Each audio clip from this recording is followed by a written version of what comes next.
Hi, and welcome back to Alice the Cat's Red Pen Editing Sessions. Warning, the following program is recorded live and is not intended for children. This program may contain dark and graphic content that may be distressing for some viewers. This program is not edited by a professional. Everything is subjective, and you shouldn't necessarily trust a cat with a pen. If you want to sign up, you must have the publication rights. Thank you again for joining us. In today's episode, we're going to be reading.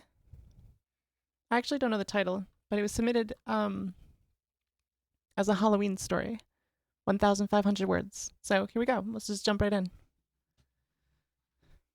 Great Uncle Jerome willed his entire farm to Walt, much to Walt's surprise, and the fury of Ma and Pa and Meemaw. Okay, I already like this. We already have characters. We have a setting. Well, we don't really have a setting, but we have we have a setting. We have a setting. We have characters. We have a conflict, and we have a plot, all in one opening sentence. This is phenomenal. And I really mean that. It accomplishes a lot in very few words, so it's really, really good. Turned out that Mr. Jenkins, yeah, I guess we should have a dot after Mr., but it's not a huge deal. I kind of like it without it, actually. Turned out Mr. Jenkins at the hog farm next door already did a handshake deal with Pa when Jerome went into hospice. That deal was off the table now, and nobody was happy, including Walt, who'd been dumpy about his country music-hating lover, Zeke, when Walt said he was going rural. Okay, nothing really to add there. Why'd Jerome leave it to you anyway? Pa said. I know everything about this place, and it should be mine. Nephew comes before grandnephew. I kind of like that. He's butthurt that he cut from the will. Guess I'm just lucky, Walt said, occupied with crowbarring the barn door open. Interesting.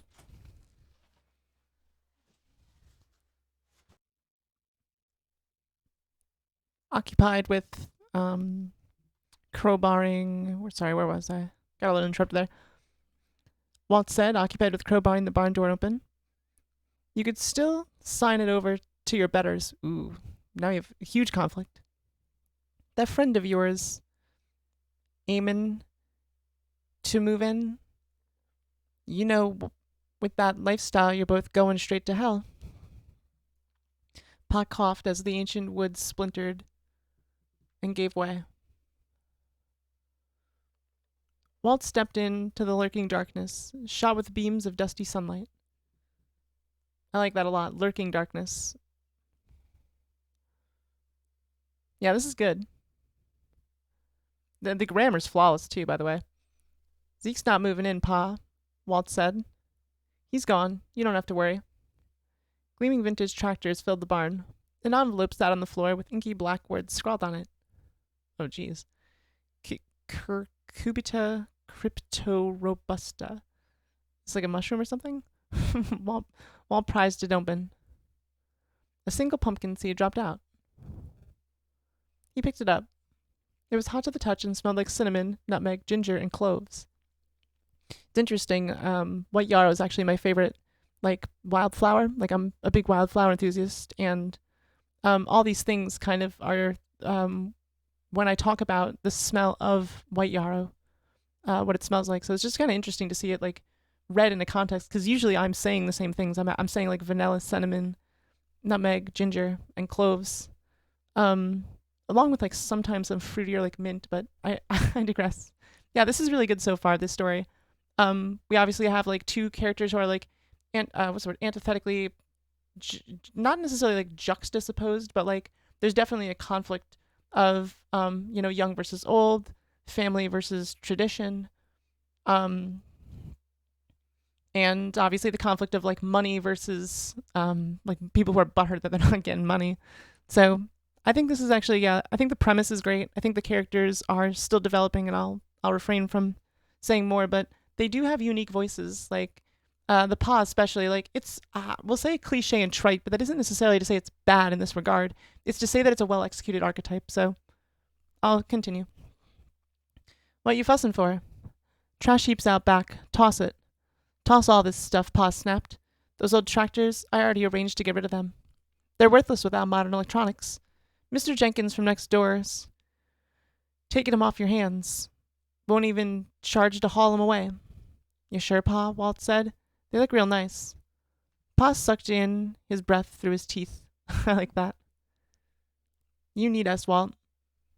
There's people only too keen to take advantage. And no more of that gay stuff, you hear now? So this is good because, like, it was implied before. Like, again, I said family versus tradition, but what I meant is homosexuality versus bigotry. I didn't want to say it so openly if, like, the readers were maybe not following along, if it was trying to be subtle, but this is definitely, like, again, it's cliche, it's trite, but it's real. I mean, this is a real archetype out there, so at least we're hitting the nail on the head. And in this regard, I don't think it's bad, especially with something that's so stereotyped like this. Yes, Pa, Walt said, and tossed the seed on the trash pile after he followed his father out of the barn.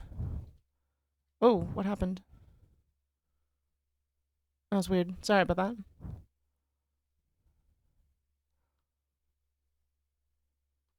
You need us, Walt. There's people only too keen to take advantage, and no more of that gay stuff you hear now. Yes, Pa, Walt said, and tossed blah, blah, blah. A crack of lightning and fat drops of rain chased them into the farmhouse. Okay, this is really good. This is really good. For like a first opening segment, it moves at proper pace. It introduces characters in conflict immediately. This is well executed. It's well edited too. The crack of lightning and fat drops of rain chased them into the farmhouse. Honestly, as sparse as this is, it's strange, but I actually find myself wanting more detail. And this isn't complaint to say that it's underdeveloped or that it necessitates more detail. It's just that, like, it's so well written that I kind of want to know more, so I'm intrigued. So I'll keep reading. Next day. I think we do comma here. I think we do. The hell. Yeah, I think we do comma there. Next day, Walt rolled out of bed at dawn and went round the barn to the field, which had inexplicably turned into an enormous pumpkin patch overnight. That's cool. A gigantic orange pumpkin sat in the middle of the leaves. The deep ripples in the skin looked like a smile. Walt smiled back until he saw his neighbor coming down the road. Oh boy. We have, what's the word? Not omniscience. Sorry, I forget the word. Foreshadowing, but like, foreboding? I forget what the word is here. Foreshadowing? Is that the word I'm looking for? Hey, Walt. That's a mighty fine looking pumpkin. You growing it for a competition? Be a pity if my prize hog got loose in there, Mr. Jenkins said. That's great. Sure would, Walt agreed, glancing at the pumpkin. I like how this character is so stoic in his resolve. Like, he doesn't let anyone get under his skin. He's kind of just like vibing. He's like, whatever, dude. Like, y'all suck. I'm living life. My boyfriend.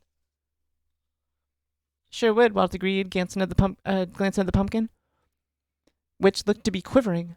But I don't want to sell the farm. Still don't want to sell the farm. Sure you do. What a great retort. Sure you do. You've got a week to think of a fair price. A lot can go wrong after a week, Mr. Jenkins said, patting the side of the barn. This old wood's awfully flammable. I'll be back for those tractors before that, though.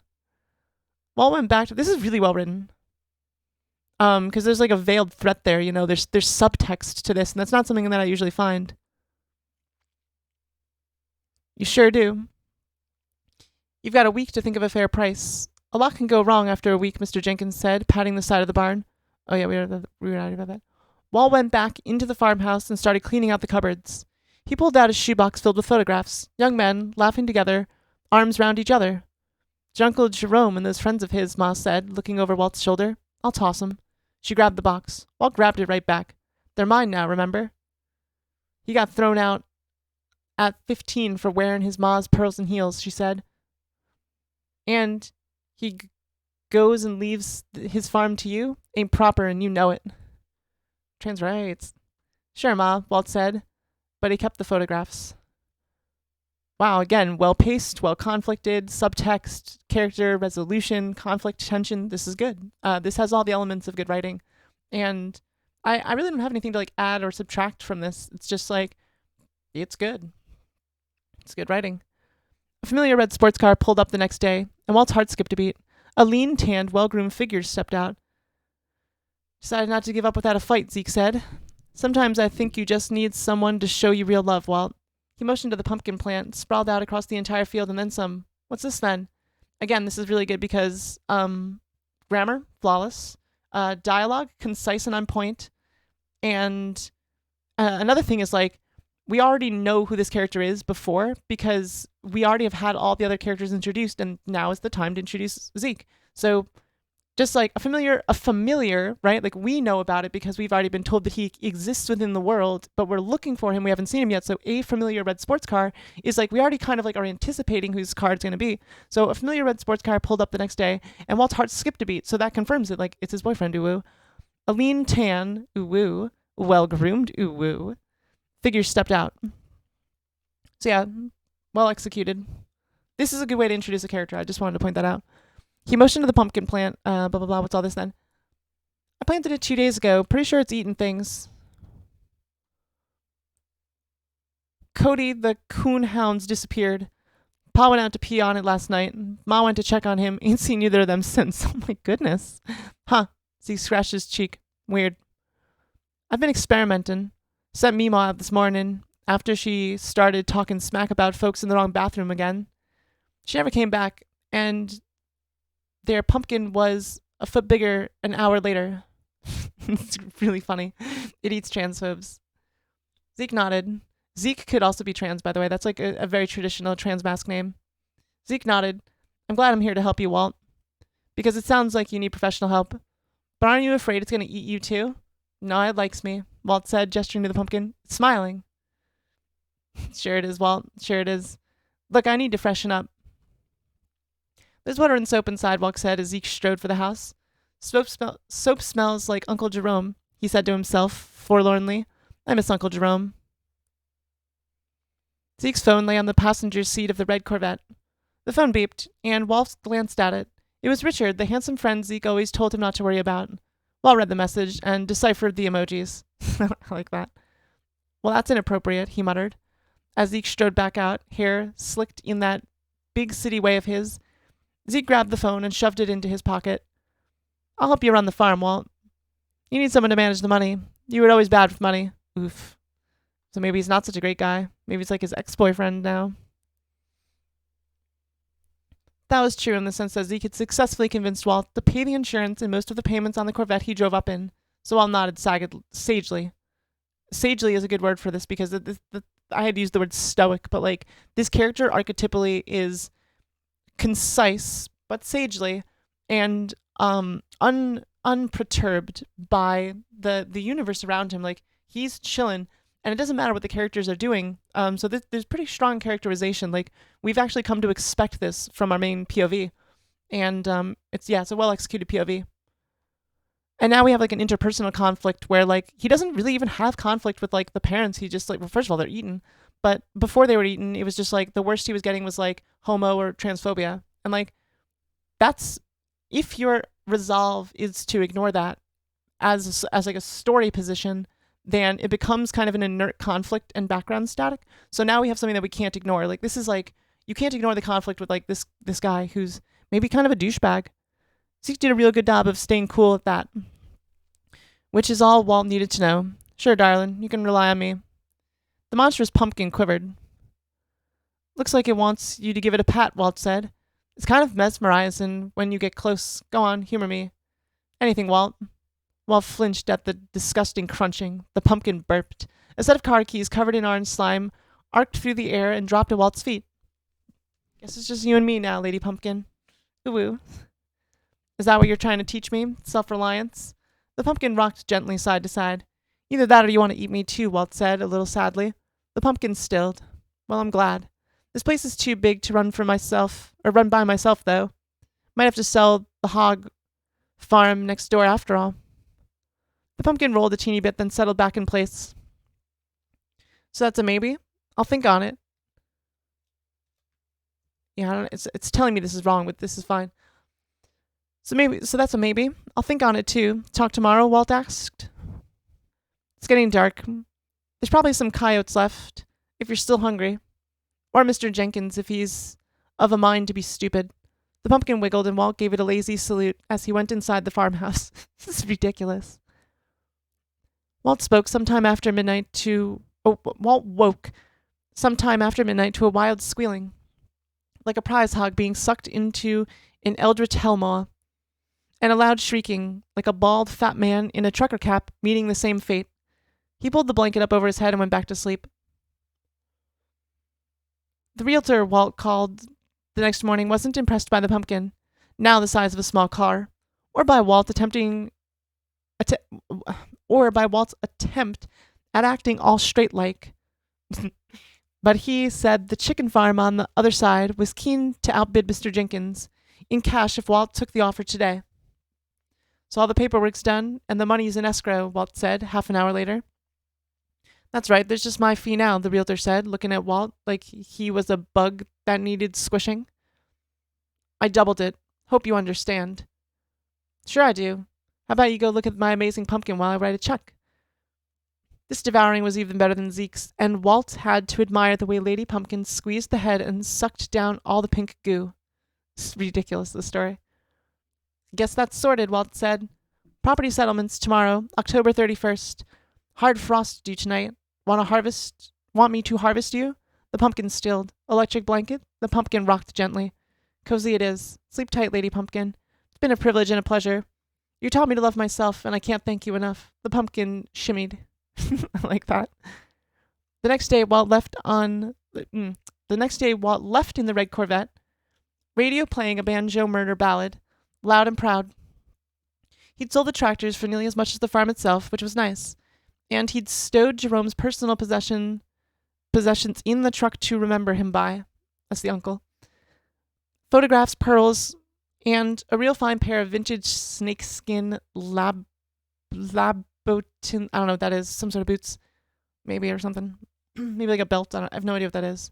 There's always one word that gets me. All right, let's see what this word is. What's the word of the day? Oh, okay. Let's try images. Oh, I see. Ooh. That's why I don't know what they are. I don't know any like female boots at all. I don't wear female boots. Or traditionally, I should say, traditionally feminine boots, to be more inclusive. A massive explosion rent the air. Okay, this is the first word I've taken a bit of an objection to. I'm not really sure what the deal with that word is. Anyways, a glob of orange fell through the open convertible roof. Walt picked it up, 3 seeds, hot and smelling like spice. He smiled. Just in case, huh? Happy Halloween to you too. Wow. Well, this is good writing. This is it's very concise. Like it accomplishes not too much, but it accomplishes what it sets out to accomplish, which is a very basic story about a dude with a magic pumpkin who basically he feeds transphobes, homophobes, and anyone who crosses him to. And I don't think it needed to accomplish much more than that, but the characters were like quite dynamic in their portrayal of like, you know, again, kind of stereotypical trite archetypes, but yeah, it's well executed. I think this is I don't really have too super much else to add to this. It's I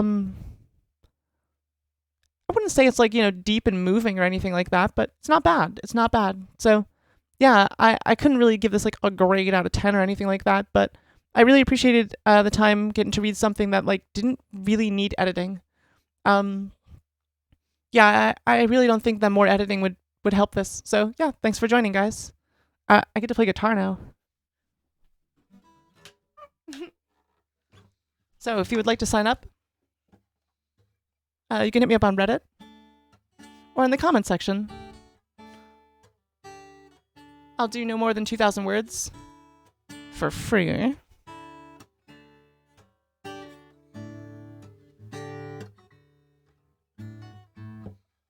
Sorry, it's not really tuned.